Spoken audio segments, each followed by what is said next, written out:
Welcome to Read Between the Lines, a book podcast. I am your host, Molly Southgate, and today I'm interviewing Michelle Major. Hey there, how are you doing today? I'm doing great. How are you, Molly? I'm doing great too. I'm really excited to have you here. Yeah, thanks for inviting me on the podcast. Of course, it's great to have you back on. So, can you tell me about your books? Yeah, so I would, of course, love to tell you about my books. I write, I like to call them a mashup between romance and women's fiction. They are, I definitely love to have a love story in there and also kind of develop a world. Women's relationships and friendships are really important to me. So I like to develop that part of the story as well. That is so cool. So what about that interested you? What about like writing women's fiction and romance? I think the emotional aspect of it really interested me. And I am a journalism major back in the day. And so I really like asking questions and thinking about people's motivations for why they do what they do and how we can all learn and grow from that. Cool. Would you mind sharing what some of the questions you've kind of asked in some of your books are, and specifically your new one? Yeah. So Wedding Season is about a sort of disgraced bridal dress designer. And I actually got the idea for the character of Mariella. I won't name names, but I was, let's say, randomly scrolling social media with some free time and actually saw a post and then a news article about she was at the time a pretty famous designer who had some trouble on social media and kind of made some bad decisions and sort of lost her brand. And so I thought that was really compelling because I think a lot of times right now we feel this sort of compulsion or desire to be on social media, but you forget that everything then is out there, good and bad, and in a way that when I was growing up, you could make mistakes and the whole world wasn't watching them. And it isn't that way anymore. So that kind of piqued my interest on writing a character who was going through something like that. And then Alex Ralston, who is Mariella's hero, she actually, her big sort of public downfall was in ruining his wedding. And she was the bridal dress designer for his fiance, who also happened to be cheating with her fiance. And she decided to publicly out them and then kind of torpedoed her own life. So she goes to this small town to reinvent herself and she's pretty guarded, but meets these other two women and starts, forming these friendships and kind of doing life on her terms. And she was a really fun character to write. And I thought Alex was a great hero for her. Oh, that sounds so cool. So when you're writing these stories, like, I know you've written so many books at this point. Do you kind of have it down to like a science, like in the way that you outline, or like have it be like set, like, oh, this is the hero of it. This is this, like, how yes, do you do that back end work? I would say yes and no. I have my process down to a science as far as I always start with the characters. I do a lot of work on their emotional development. I use the sort of the hero's journey for the external plot and make sure I'm hitting certain beats, but I'm kind of a mix of a plotter and a pantser because I like to have enough of an outline that I know where I'm going with the story, but I can't have so many details that if something comes to me as I'm writing, there's no room for it on the page. So I kind of I do a mix of it, which sometimes works really well. And then some days I'm like, wait, where am I going with this? But again, I think for me, that's sort of part of the process and the fun of it is discovering more about the characters and the plot as I go along. Oh my gosh, I'm the same exact way. I remember a couple years back I did NaNoWriMo, and it was I think it's called Plancers when you're in between. And I wrote like a maybe half a page long outline for it. And I was like, spent the entire time going, oh, I hate this. Why am I doing this? I hate writing outlines. And then as soon as I was writing, like, I was like, oh, I don't know where I'm going with the story at all. Right, exactly. And I feel like I respect the process of plotting the more and more I write, because Mhm. it just is really helpful to have those guidelines. Yes, for sure. Um, so what is your favorite series? Or it can be book too, but I was just gonna say a series in particular that you've ever written. You know, I feel like one of my, this is going to sound a little strange, but one of my superpowers as a writer, because I do write, I wouldn't exactly call myself prolific, but I write a lot. I have 5 full-length books coming out in 2022 Oh as an wow. example.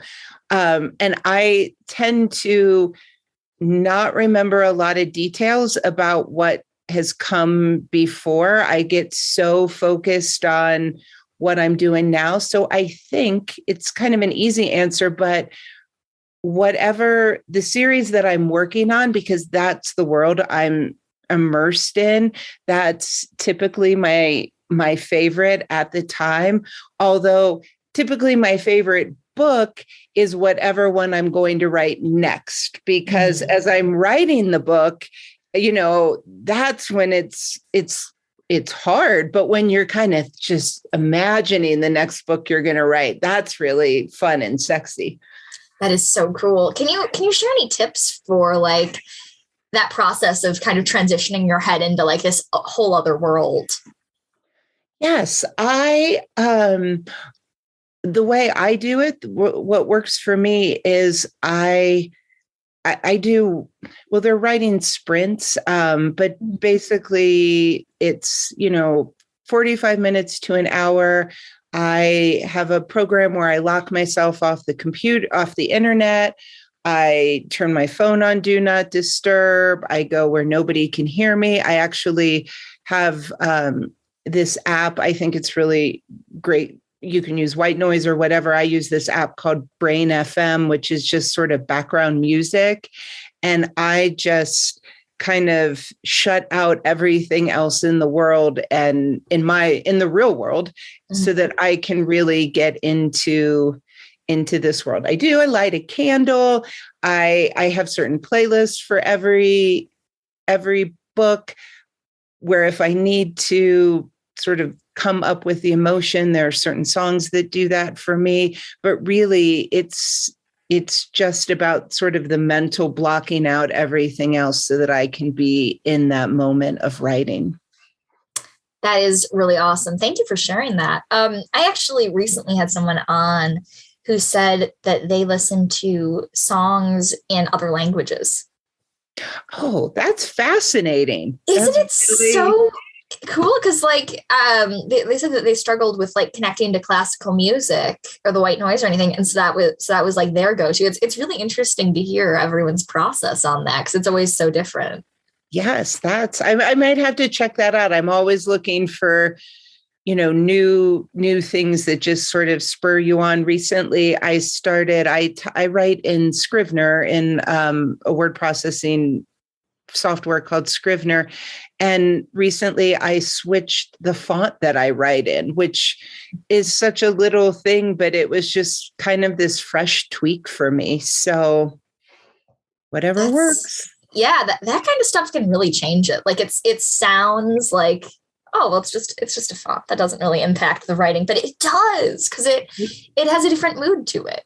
Exactly. It's the mood. And when are doing this thing, writing is such a solitary business in so many ways that, you know, so much of it is just those kind of mind hacks to keep it fresh for yourself. Mhm, for sure. So, in your books, I know like I could be misremembering this, but didn't you tell me before that you like try and keep things like to have a happy ending, right? To like have like lighter things. How do you go about creating that? And what to you is the importance of that in writing?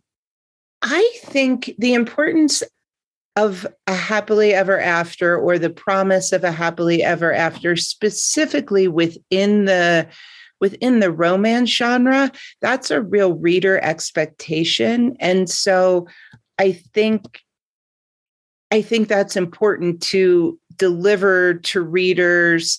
When I start a book, or there have been movies that I've watched where you get to the end and there's this really awful twist, and if I was looking for something happy or to be uplifted, I kind of just want to take the book and throw it across the room. Now I think if you know what's going to happen, but or not that you know what's going to happen, but you're not expecting that happily ever after. But for me, I, hope is a really important thing. It's one of the reasons that I read is to, I don't think there's anything wrong with reading for escape or just to be transported out of the daily grind or issues you're having in your own life. I love that as a reader, and, with some of my favorite authors. And so I try to create that. I do like to put my characters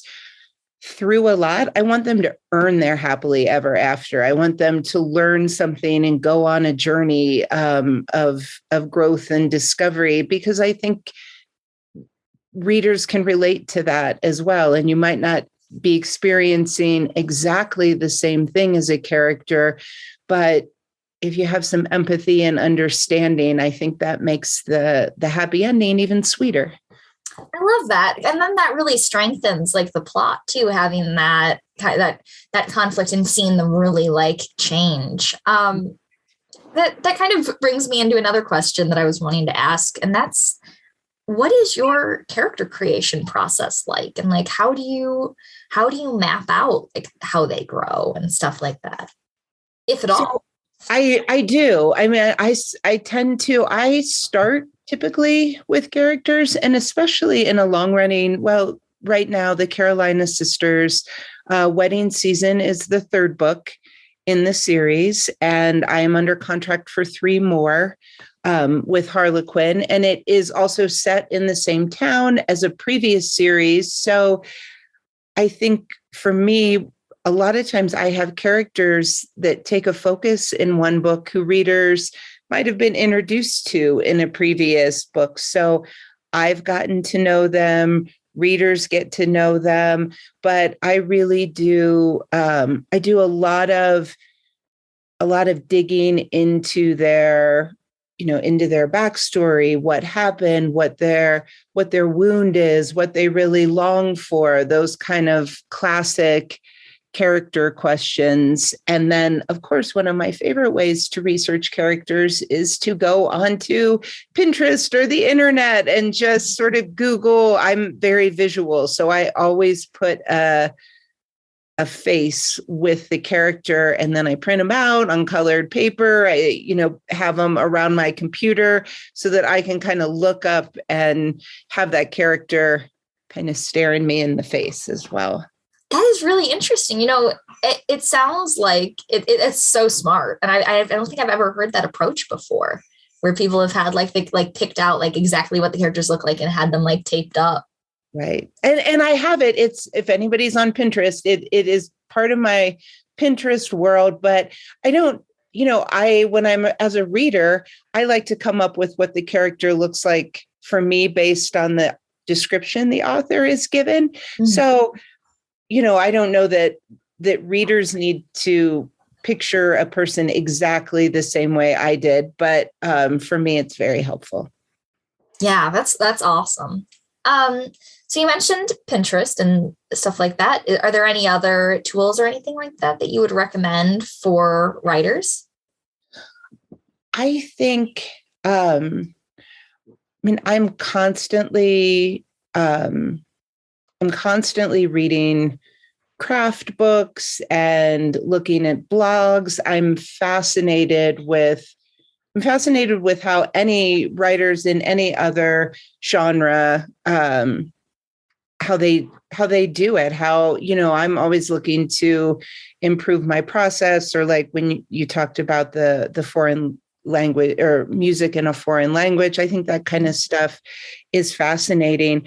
I also, for my characters, especially the book I'm writing, or I just actually turned in, that will be the Christmas book, has three sisters, and they each have a point of view within the book. So that I did on different colored index cards and laid it all out to make sure that everybody was represented, and I could sort of see that visually, that one person wasn't taking over the narrative. That is awesome, because I love reading like split perspective books like that. And sometimes it can be so hard if it's like one person is getting all of the attention, and like you can kind of tell who the author's favorites are. Yes, I totally agree. So I won't tell you who my favorite was in that book, but I hope that I gave them all their deserved airtime. Mm-hmm. Yes. Um, so as you were just saying, like you do all of these, like you're constantly learning all these new things about writing. What is your favorite like medium to write in? Like, do you prefer doing novels or short stories? I saw that you have some novellas. I saw on your website also that it mentioned that you do plays too. I've dabbled in that, not for a while, although I'd love to get back to it. I have another friend who actually just did a screenplay, and I think that is, again, fascinating because it's almost what's not on the page. When you're writing a book, you can put everything there, and when you're writing, a screenplay or a play, it's a little bit different, which I think is fascinating. Each of the books, as you mentioned, in the Carolina Sister or Carolina Girls series, has a companion novella, each of the bigger books. And they're 10,000 words. And I have to say, it was sort of my first experience writing that short, particularly. And I really enjoy it. It's sort of between the big books. I love going deep and wide and really creating these big worlds. But in between, those novellas are kind of like a palate cleanser, where it's just such a short little snippet of time. So they tend to be lighter and a little quirkier, and I just really enjoy it. That's so cool. And I would imagine that it could also add a little bit of color to the world, and like as you're going forward writing the series. Yes, it does. And it also enables me, there are characters that readers might love or that I love who maybe don't have enough meat as a character to really carry an entire book, but I still want to do them justice. In fact, the novella that is the companion story with Wedding Season, which is called Springtime in Carolina, there's a dance instructor in the little town of Magnolia. And from the very start, she was part of the books. And I kind of based her in my mind on Miss Patty from the Gilmore Girls. Oh, I love Gilmore Girls. Yes. And so, it was just, to me, she's like the quintessential small town dance teacher. Yes. And so it's, she's a little bit older. It's a seasoned romance. And there was this kind of, quirky bookstore owner. And so I put them together, and it was just so much fun for me to play matchmaker with these two, long running secondary characters in the series that kind of got their happy ending. Oh, I love that so much. That sounds so cool. So you just said Gilmore Girls was one, but are there any other like books or movies or shows even that have like impacted your writing or influenced it in any way? I think there are a lot. I would say Gilmore Girls was definitely one of them, just because that whole, when you're building a small town, that whole Stars Hollow feel is adorable. The other one that I liked that was similar, not exactly similar, but also that kind of cute small town, was Heart of Dixie with Rachel Bilson, where she was this doctor who came down to this small southern town. And, I can take inspiration out of just about anything. I love rom-coms, sort of the Sweet Home Alabama, Hope Floats, those kind of books. But then also my husband and I he got really into, over the past couple of years, watching that show Yellowstone, which is so different than what I write, but it's a show that dives so deeply into the emotions of the characters and how those kind of prompt them to do all of these things they do. So I think there are little nuggets I take from everything. That is so cool. And I totally get what you mean too, how you're saying, like, it doesn't really have much to do with the writing itself, but it's still like just the way that it like examines the characters impacts you. Because I've had that happen so much. And I know a lot of writers have that. And a lot of times when people ask that kind of question, like, what has influenced it? I get a lot of like very like, oh, well, I'm writing fantasy, so it's Lord of the Rings or something like that. And I think it's always interesting to hear ones like that.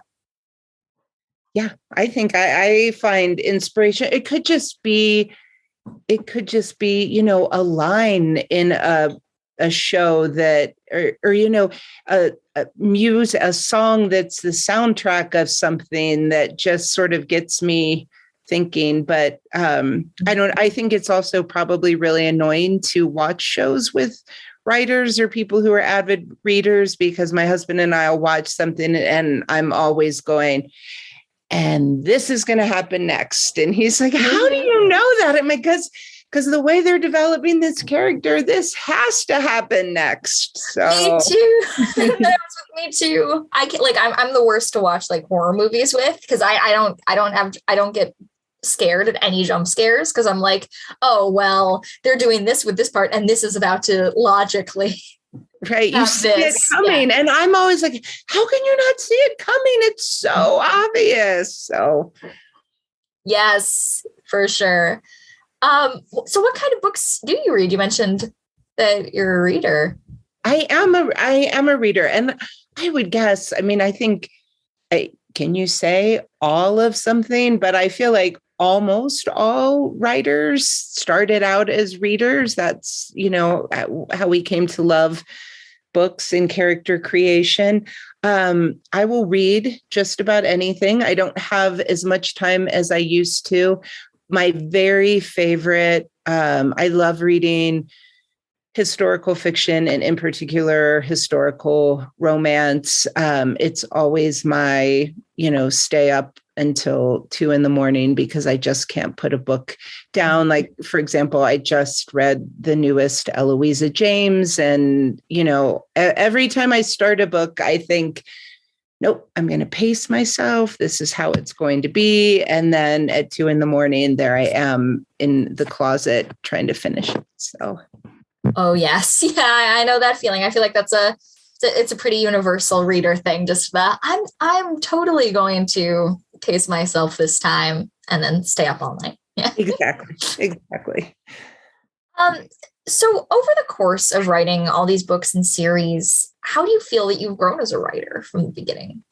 That is a great question. I think probably the biggest way that I have grown is trusting my own voice. And I don't know that I can specifically tell you the hallmarks of my voice. I think there's a lot of humor in it, and probably snarky humor, because that's what I tend toward. But also the, trusting myself on going deep in the emotions and being able to,